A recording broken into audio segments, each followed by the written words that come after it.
Which item in this picture do you think negatively affects people's health more than anything else? Alcohol? Cigarettes? The donut? Hamburger? Sure, they're all pretty bad for you, but most people know that and at least try to limit their intake somewhat to these items, even a little bit. But it's the things we don't think about that can really cause damage. Things we use every day so regularly we don't even think about how its constant use could actually be killing us. The real culprit is the chair.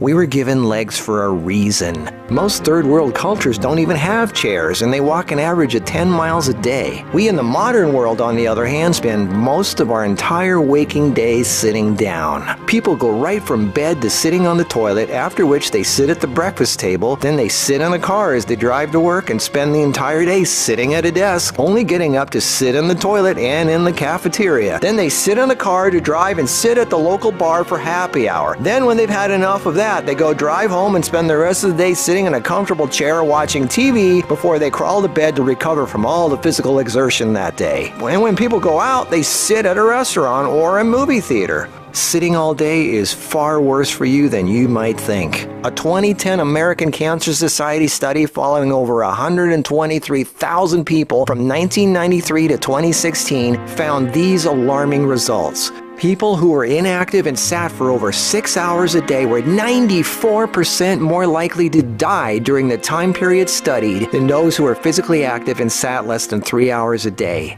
That's almost 100%. And get this, findings were independent of physical activity levels. The negative effects of sitting were just as strong in people who exercised regularly. 60%, that's over half of employees surveyed, were convinced they would be more productive if they had the option to work on their feet. Medical experts have started referring to long periods of physical inactivity and its negative consequences as sitting disease. Below this video are links to an endless list of medical studies showing physical inactivity and low fitness are serious threats to cardiovascular health. Even with a low body fat index, sitting has been linked to non-alcoholic fatty liver disease. Studies showing differences in brachial and femoral artery responses to prolonged sitting. Studies showing reducing sedentary time may protect DNA. Sedentary lifestyle has been linked to depression. How sitting less increases muscle mass. Multiple studies linking diabetes to inactivity and sitting. Cells in idle muscles don't respond well to insulin, so the pancreas produces more and more, leading to diabetes. And how 5 minutes of standing every half hour can improve glucose metabolism and really help postmenopausal women who are pre-diabetic. Blood pressure drops when standing